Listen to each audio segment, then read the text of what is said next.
Nah, ketika Yusril jadi menteri, dia bilang, Mei 98 itu bukan pelanggaran HAM berat. Ini antara menterinya nggak punya otak di situ ya. Atau memang menterinya seperti yang saya bilang, cuma mau menjilat kayak badut, mau nyenangin tuannya doang. Ada orang yang diculik, mahasiswa. Banyak yang diculik, banyak yang di situ kedua, ya kan, termasuk wanita-wanita turunan banyak di banyak rumah-rumah dibakar, Harko kebakaran. Apakah itu ringan? Jadi mau seolah-olah dia bekerja, ya udah saya hire 2.000 orang. Lu mau hire 100.000 orang juga kalau nggak kompeten kayak sekarang, kabinetnya dia sekarang, ya nggak akan jalan. Kabinet mereka itu berisi orang-orang yang seolah-olah doktor. Ada Dr. Raffi Ahmad, ada Dr. Bahlil.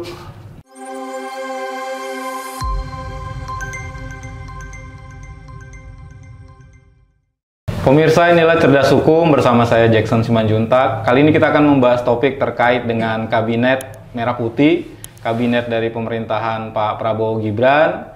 Dan kita akan coba melihat ya seperti apa sih kabinet ini yang sangat gemuk ini. Dan untuk membahas hal itu di studio kita sudah hadir founder dari LQ Indonesia Law Firm, Bapak Alvin Lim. Pak Alvin, halo, gimana Pak. kabarnya Pak? Baik Pak. Ya. Pak, ini kan kemarin saya baru nonton juga itu, kemarin baru ikut podcast di Pak Abraham Samad. Iya. Nah itu gimana itu Pak? Kayaknya rame banget yang nonton. Iya, lumayan viral ya, banyak yang memutar ulang, dan juga sebenarnya itu adalah hal yang sangat tidak populer yang saya lakukan. Kenapa? Saya tahu dengan saya mengkritik kabinet Prabowo pasti banyak hater. Otomatis Pak? Otomatis banyak hater yang mungkin membenci saya. Kenapa?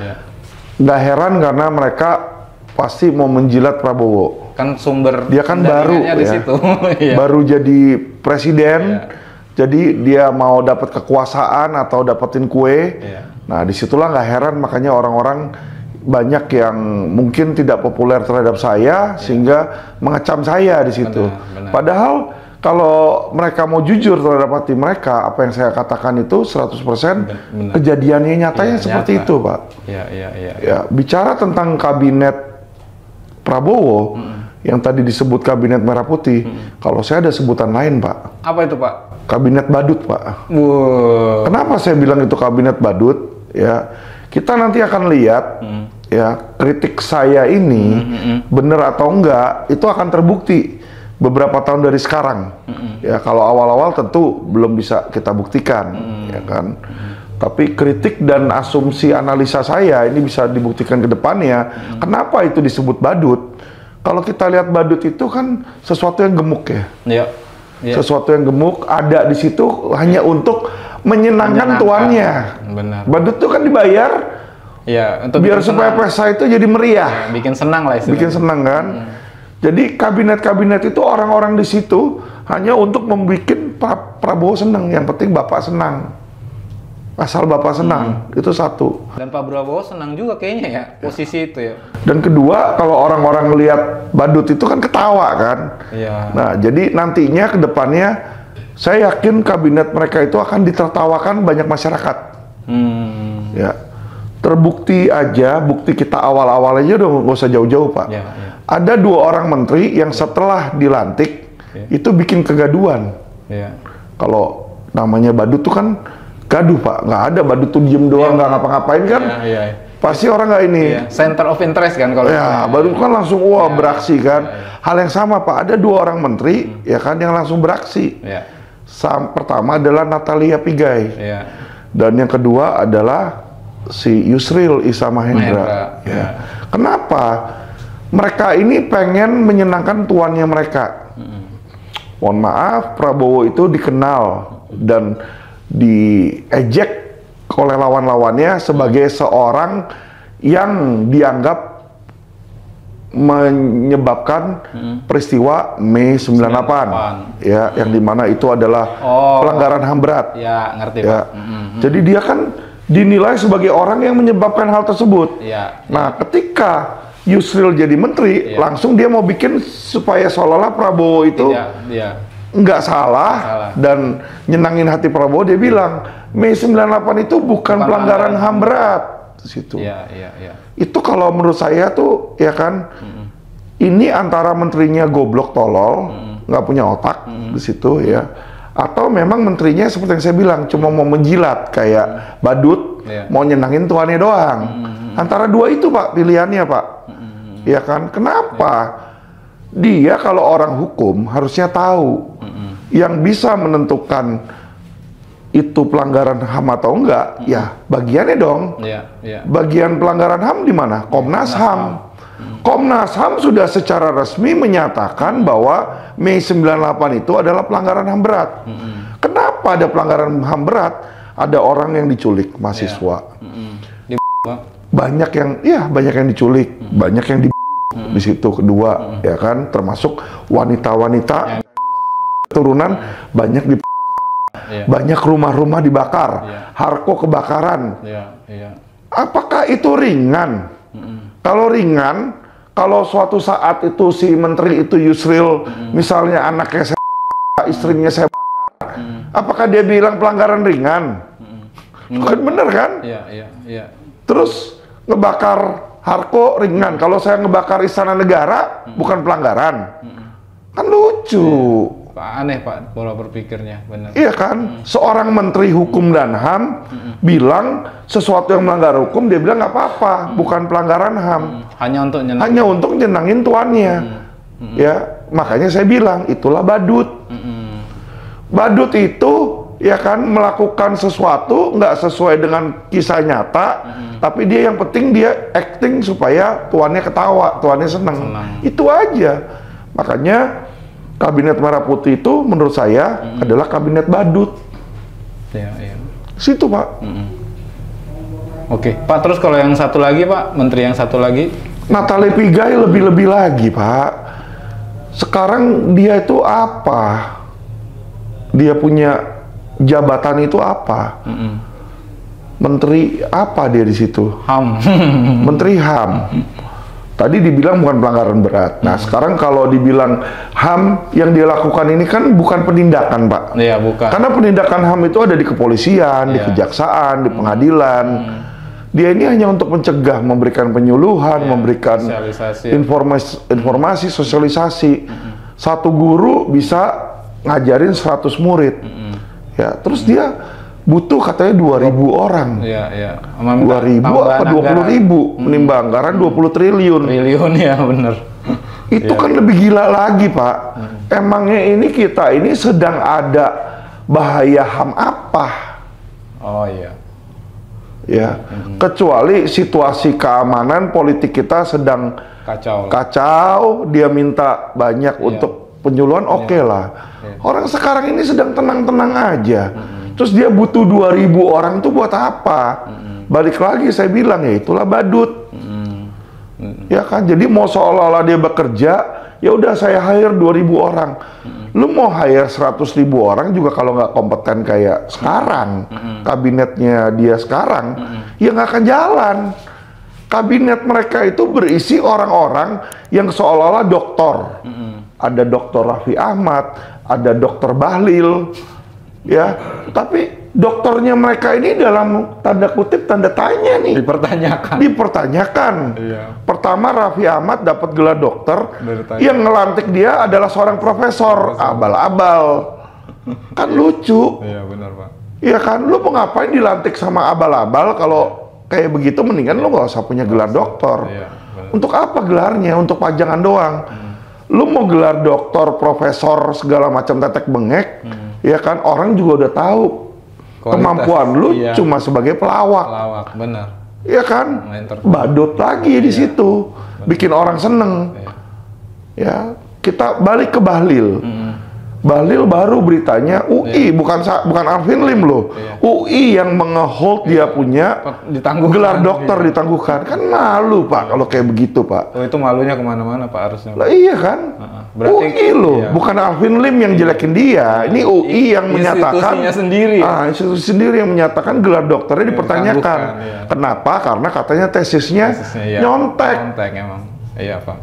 nyontek itu adalah pelanggaran etik berat, Pak. Itu berat, Pak. Berat sekali. Pelanggaran etik berat. Iya, benar. Jadi kalau seseorang menteri, seseorang pejabat pemerintah nggak punya etik, ya, bahaya banget, Pak.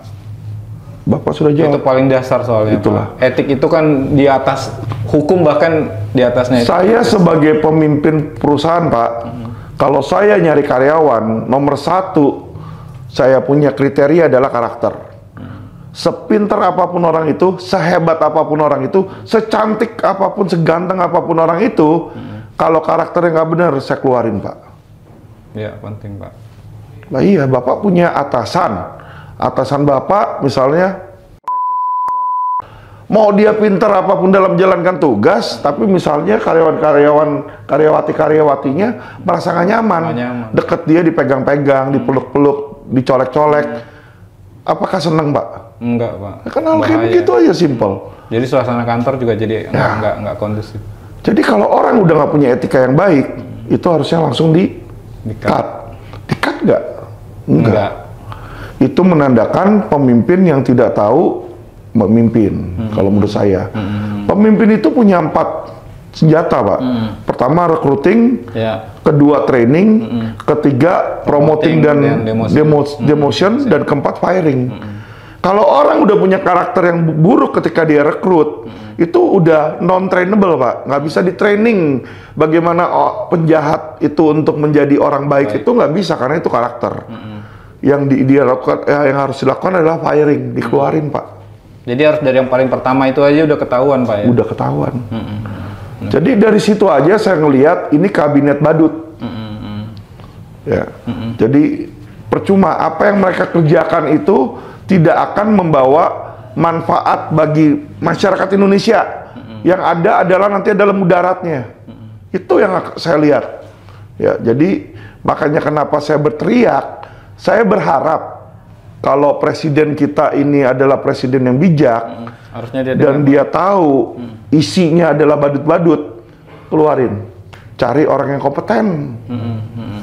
Karena ini nggak main-main loh, ini sebuah negara loh, nasib negara yang dipertaruhkan. Kalau menterinya adalah badut bukan jenderal yang tangguh, negaranya juga akan jadi negara badut, diketawain sama internasional. Kita ini udah diketawain, Pak, sama internasional, Pak. Orang kalau tahu Indonesia, oh Indonesia, dia bilang, is that the country where no law, gitu, nggak ada hukum. Iya. Bahkan Profesor Jeffrey Winters bilang, Indonesia adalah negara maling, penuh maling, isi-isinya maling, mati nggak lu? Nah itu pendapat orang ahli-ahli cendekiawan luar terhadap Indonesia, sudah menganggap kita kayak badut. Ya, jadi kita ini udah jadi bahan olok-olokan, Pak. Mungkin dianggap negara gagal juga kali, Pak, ya? Negara Indonesia adalah negara dengan sumber daya alam nomor 1 di dunia. Tapi kita negara ketiga, kan aneh. Bagaimana sebuah negara yang kaya akan sumber daya alam, tapi bukan negara maju, negara terbelakang. Dari situ aja, Pak, udah jadi olok-olokan. Singapura nggak punya apa-apa, Pak. Hutan dia nggak punya, tambang dia nggak punya, tapi bisa menjadi negara kaya. Per kapita devisa dia berapa? Lebih gede dari kita, Pak. Kita UMR 5 juta sebulan. Di sana, Pak, UMR udah $5.000 per bulan. Ya, jadi jauh gitu loh. Benar. Memalukan sekali kalau saya bilang Indonesia ini kenapa seperti itu, karena mismanagement. Kemarin juga pemeringkatan rating kita turun, Pak, Indonesia. Oke, Pak, kalau kita agak menggeser dikit, Pak, kemarin kan heboh juga itu yang kasusnya Pak Tom Lembong, ya? Iya. Nah, kan itu kan sebenarnya dari pihak kejaksaan sih. Saya mau tahu, Pak, pendapat Bapak sebenarnya itu, apakah itu juga termasuk dari bagian yang ingin menyenangkan itu, Pak, tuannya itu? Betul, karena Tom Lembong itu kita tahu adalah kepala tim sukses dari Anies Baswedan, ya. Dan sebelum terbang ke Anies dulu sebenarnya dia sempat bantu Jokowi. Iya, jadi menteri, Pak, sempat perdagangan. Ya, jadi sangat disayangkan. Kenapa? Karena hukum hukum yang diterapkan kepada Tom Lembong ini agak janggal. Pertama, kejadiannya udah 9 tahun yang lalu. Dimana kalau kita lihat daluarsa penuntutan berdasarkan pasal 76 KUHP, itu batas maksimal 12 tahun. Jadi ini sesuatu yang udah mau expired. Lo ngapain pusingin? Ya, kedua adalah yang dituduhkan kepada dia adalah kebijakan. Jadi ini korban kedua di mana kebijakan itu dijadikan pidana. Yang pertama adalah Karen Agustiawan. Pertamina ya. Ya, Pertamina. Jadi mereka berdua kalau menurut hemat saya dari sisi hukum tidak layak dan tidak patut untuk diadili di situ. Karena kenapa? Mereka sedang menjalankan tugas di mana-mana. Polisi, jaksa, hakim, dan pengacara kalau sedang menjalankan tugas itu nggak bisa dipidana, Pak. Kebijakan yang dia ambil dalam menjalankan tugas walaupun dipandang salah nggak bisa dipidana. Karena bahaya sekali memang, Pak, ya. Jadi presiden ya. Saya lawyer, saya belain klien saya, dianggap orang lain saya melanggar hukum, terus saya dipidana. Sama ini juga menteri sedang menjalankan tugas, ya kan? Dibilang menyalahi kebijakan dia salah katanya kan, terus mau dipidana. Itu kan nggak bisa, Pak, karena sedang menjalankan tugas negara. Dia disuruh, dia mendapatkan mandat. Jadi kalau dia harusnya kena, siapa yang memberikan mandat ke dia? Presiden. Presidennya di penjara juga dong. Kalau pakai logika yang sama. Lah iya kan, mandat kan. Ya, benar, Pak. Namanya anak buah, Pak, kalau disuruh sama atasan pasti siap. Dan coba ada jenderal misalnya bintang 2 nyuruh kopral di bawahnya, kamu tolong sana ya, ambil itu di sini, ambil itu mobil yang sedang diparkir, dia ambil. Iya, karena perintah tugas. Perintah, ternyata bukan mobil atasannya, mobil orang lain. Ya gimana, saya sedang menjalankan tugas katanya. Kalau dia nggak ikutin, dia kena yang namanya subordination. Di situ. Iya, benar, Pak. Pembangkangan. Ya kan nggak, ya kan repot dia kan. Saya nggak jalanin, saya membangkang, saya kena hukuman. Saya jalanin ya kan karena dia sedang mendapatkan perintah. Itu kebijakan dia lakukan. Tidak seharusnya dia kena dari situ, Pak. Tinggal nanti lawyernya Tom Lembong ini pintar atau enggak. Kalau dia punya lawyer yang pintar, dia harus bisa berdebat bahwa ini adalah sesuatu yang dilakukan dalam tugas. Sehingga di situ haruslah sebenarnya ada imunitas, walaupun belum dibikin hukumnya, tapi itu harusnya ada. Harusnya ada ya. Ya, itu harus melekat, Pak. Dan yang paling unik itu kan, Pak, sampai sekarang kan buktinya sendiri yang melibatkan katanya ada kerugian negara juga, itu kan belum ada juga sebenarnya, melibatkan BPKP atau BPK kan, dan kaitannya pendanaan sampai ke Pak Tom Lembong juga kan belum terbukti, Pak. Jadi Kejaksaan Agung itu yang namanya mereka sewenang-wenang, ya mereka memberikan tafsir sendiri, Pak. Jadi sesuatu yang dibilang merugikan, dia bilang berdasarkan putusan MK, sudah ada pencerahan di mana tidak perlu ada actual kerugian. Tetapi kalau dapat menimbulkan kerugian saja, sudah bisa masuk unsurnya. Nah, kalau dibilang dapat menimbulkan kerugian, dapat, bahaya sekali. Iya kan? Itu kan interpretasi orang itu. Bahaya sekali. Jadi nggak ada sesuatu yang fix. Tergantung siapa yang melihat, dia bisa melihat ke kiri atau melihat ke kanan. Ya kan? Apalagi kerugiannya itu ya dapat menimbulkan kerugian tidak lagi dispecified, material atau imaterial. Ya kan? Kalau dia bilang wow ini dapat merugikan secara imaterial, sudah termasuk, ya udah repot dah. Itu bisa kemana? Imaterial, orang yang dengerin kebijakannya nggak seneng aja, itu udah kerugian imaterial. Luas banget soalnya, Pak. Luas sekali. Di situ, Pak, makanya kita lihat bagaimana hukum di Indonesia ini ya banyak yang nggak benernya dari situ, Pak. Jadi memang sudah waktunya sistemnya pun sebenarnya harus diganti, Pak. Udah jangan lagi pakai sistem hakim, tapi pakai sistem juri sistem di situ. Ya, sehingga nanti masyarakat yang memutuskan orang itu salah atau enggak, bukan hakim lagi, karena hakim ini sudah rawan suapan di Indonesia. Dan itu sudah terbukti, Pak. Sudah banyak. Masih, Pak, saat ini dan masih tetap berlangsung. Ronald Tanur itu belum lama, Pak. kasusnya kan. Benar. Kita bisa lihat bagaimana hakim itu disuap bisa melepaskan seseorang yang bersalah. Padahal secara gamblang sekali ada CCTV. Secara gamblang sekali udah ngebunuh di situ. Iya. Jadi nggak ada hukum di Indonesia, Pak. Yang ada adalah uang dan kekuasaan, Pak. Money and power. Iya. Oke, Pak, mungkin kita agak bergeser sedikit, Pak, ke menteri yang kemarin ngurusin informasi dan sekarang ngurusin koperasi. Nah, kalau Bapak lihat, saya sih pingin memetakan bahwa benar terjadi ada orang yang ditempatkan sebenarnya bukan berdasarkan kompetensi itu. Ya. Jadi gini, Pak, ketika saya bikin podcast dan saya sebutkan nama Gembong judi online. Jadi kalau dilihat podcast saya sebelumnya, saya pernah sebut tuh nama gembong-gembongnya dan nama yang backinginnya, jenderal polisi yang backinginnya saya sebut, Pak. Ya, nggak lama kemudian saya dapat ancaman dan mungkin nyampe ke Budi Ari yang saat itu jadi Menkominfo. Saya dipanggil, Pak. Saya dipanggil, ditanya sama dia, siapa gembong narkoba, gembong judi online. Dia mau tahu kan. Setelah tahu, dia bilang, oh yaudah Pak Alvin, gimana kalau Pak Alvin jadi staf ahli kami? Jadi saya itu di situ mau dimasukin ke staf Satgas Pemberantasan Judi Online. Saya bilang, oh boleh juga kalau memang niatnya untuk memberantas di situ kan.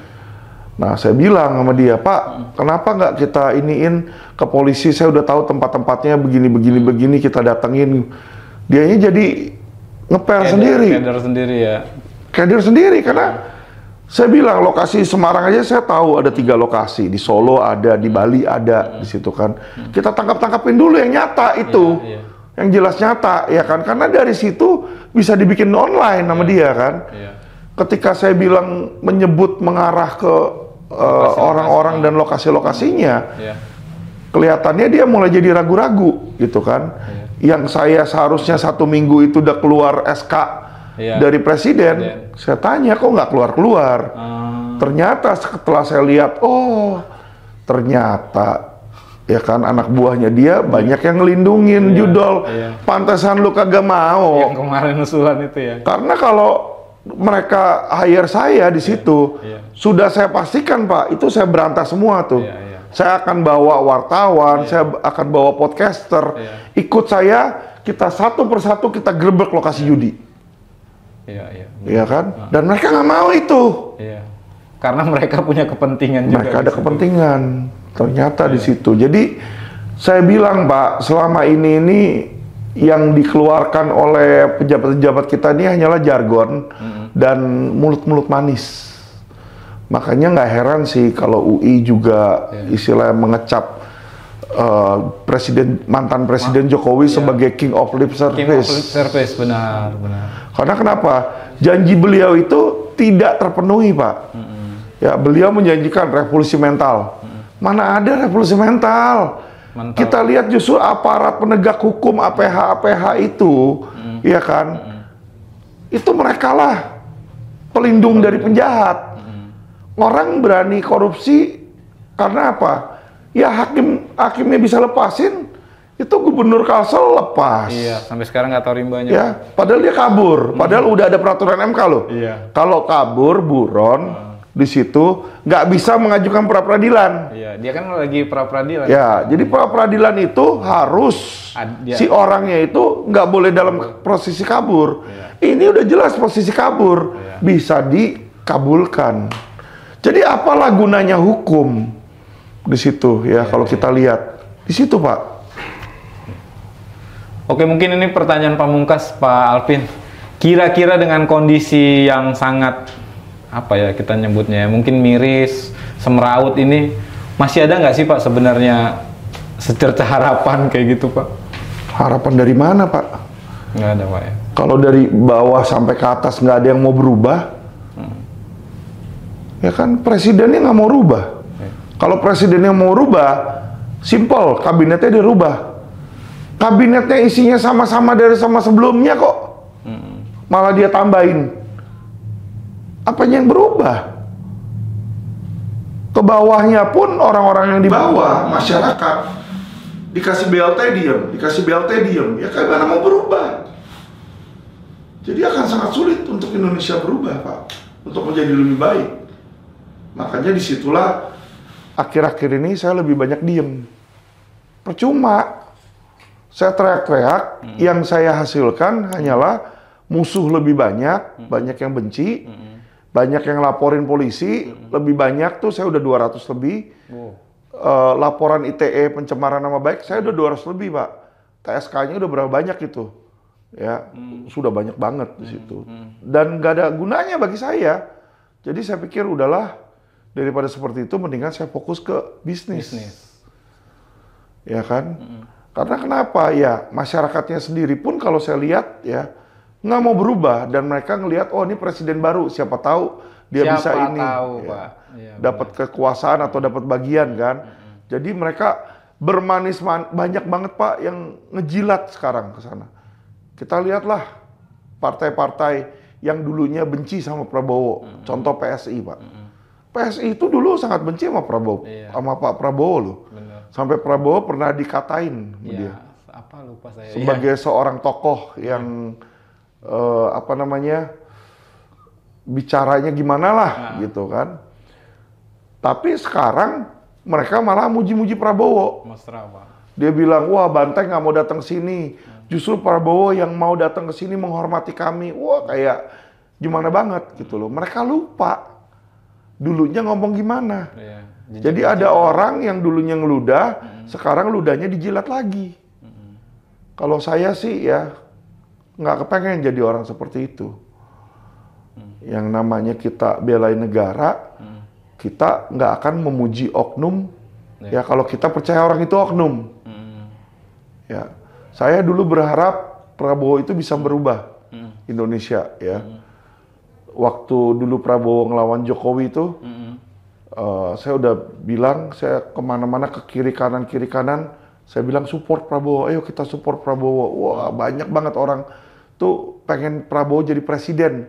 Agar kenapa? Karena mereka menaruh harapan kepada Pak Prabowo untuk agar Indonesia bisa berubah lebih baik. Dan saya tanyakan kepada beberapa orang-orang tersebut, mayoritas dari mereka sekarang ini kecewa. Mereka kecewa bukan karena mereka nggak dapat jabatan, kayak saya. Saya nggak kecewa, saya nggak dapat jabatan. Karena kalau saya jadi pejabat, saya yakin uang yang saya dapat jauh lebih kecil dibanding saya jadi pengusaha. Yang sekarang. Iya dong. Saya pengusaha sekarang, mobil mewah punya, rumah mewah punya, apa kantor mewah punya. Kalau saya jadi pejabat, mana ada terbatas, gaji Pak. Berapa? Iya, benar, Pak. Iya kan? Iya, benar, Pak. Jadi bukan karena kita ini kecewa nggak dapat jabatan, tidak. Tapi kita kecewa karena yang dipilih itu ya nggak ada orang yang kompeten. Iya. Itu aja, Pak. Kalau yang mereka pilih orang kompeten, kita juga pasti senang. Pasti dukung ya, Pak ya? Dukung. Pak, terakhir sekali Pak, closing statement Pak. Kalau misalnya boleh memberi pesan ke Pak Prabowo, Pak, terakhir. Ya, kalau saya boleh berikan saran kepada Pak Prabowo, ya masukan ya. Di situ pertama, Pak Prabowo ini saya minta agar Anda balik sesuai ideologi Anda yang awal. Di mana Anda bilang Anda cinta negara ini. Anda mau negara ini maju. Untuk supaya negara ini maju, yang perlu dilakukan pertama kali bukan ke luar negeri, bukan mendapatkan bisnis-bisnis dari luar. Karena Indonesia sudah kaya tanpa bisnis dari luar. Berapa banyak emas, intan, permata, minyak bumi yang kita miliki, kita udah kaya. Sumber daya alam kita. Sumber daya alam kita udah ada. Kalau kita gali itu, utang negara pun bisa dibayarkan. Tetapi yang harus dilakukan ini adalah sumber daya manusianya, SDM-nya. Dimulai dari kabinet dan penegakan hukum. Sistem juga harus dibenahi, ya. Jadi saya unggah supaya Pak Presiden Prabowo ini punya keberanian untuk melawan tren yang ada. Karena tren yang ada sekarang ini adalah tren yang korup. Ya, tren korup dan tren bejat. Anda harus punya nyali untuk bisa merubah. Anda harus punya nyali untuk merubah. Karena apa? Andalah pemimpin tertinggi. Kalau Anda saja tidak mau merubah, siapa lagi yang mampu mempunyai kekuasaan seperti Anda? Ya, jangan jadi seperti Mahfud MD. Kenapa? Mahfud MD ini ketika Anda jadi presiden, dia teriak-teriak terus tuh di luar. Ya, termasuk beberapa hari yang lalu masih datang ke podcastnya si siapa namanya Deddy Corbuzier. Dia bilang hukum berantakan. Kalau punya 1 sapi lapor ke polisi, hilang 5 sapi. Tapi dia lupa. Ya, Pas jadi pas pemerintahan. dia jadi Menko Polhukam, di mana dia punya kekuasaan, apa yang dia lakukan? Tidak ada satupun yang dia lakukan yang memperbaiki perbaikan hukum. Tidak ada masyarakat yang dia bantu untuk memperoleh keadilan. Ya nggak ada masyarakat yang dibantu. Ya, klien-klien saya itu yang investasi bodong, yang menjadi korban-korbannya ada ribuan orang. Kita datang ke kantornya Menko Polhukam, tidak pernah diterima. Anehnya yang diterima adalah Komisi 100 yang mau menggulingkan Jokowi, diterima sama dia. Ya, di sini aja kita udah bisa melihat di mana hati dia ditaruh. Hati dia ditaruh bukan kepada rakyat, bukan peduli kepada masyarakat, bukan peduli sama bangsa, tapi dia hanya peduli kepada partai dan keinginan dan kekuasaan dia. Itu yang saya lihat. Ya, jadi jangan jadi orang munafik seperti itu. Sekarang aja dia udah nggak jadi menteri, dia bilang, wah hukum jelek, begini. Tujuannya apa? Supaya dia dipilih menjadi menteri lagi untuk membenahi. Percuma, lu udah pernah jadi menteri, kagak mampu, kagak becus kok. Kok sekarang lu mau mengkritik, kan lucu. Ya, kenapa dia nggak beli kaca, ngaca? Bagaimana ketika dia jadi menteri, itu bagaimana? Dia bilang MA itu hancur, kata dia. Dia lupa bahwa dia dulu ketua MK. MK, ya benar Pak. Jadi yudikatif pun dia pernah di situ dan dia nggak mampu memberesin. Ya, jadi saran saya, Pak Presiden Prabowo itu, ya seharusnya pilihlah orang-orang yang baik dan benar. Jangan pilih-pilih orang-orang yang maling, ya rampok-rampok dari partai. Karena orang-orang partai itu dia punya hati ganda. Ya, dan menurut Alkitab saya, seseorang itu nggak bisa melayani 2 tuan. Satu, Pak. Antara dia sayang sama 1 tuan dan benci yang lainnya, ya. Jadi nggak bisa dia sayang dua-duanya, sama seperti dibilang. Ya, nggak bisa kita sayang sama Tuhan dan sayang sama mamon, uang. Di situ.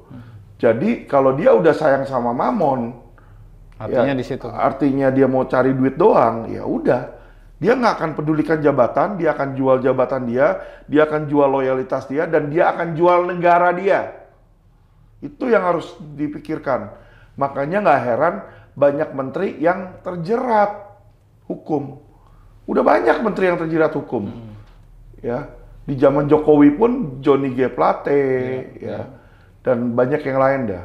Kita juga tahu kemarin Airlangga hampir kena.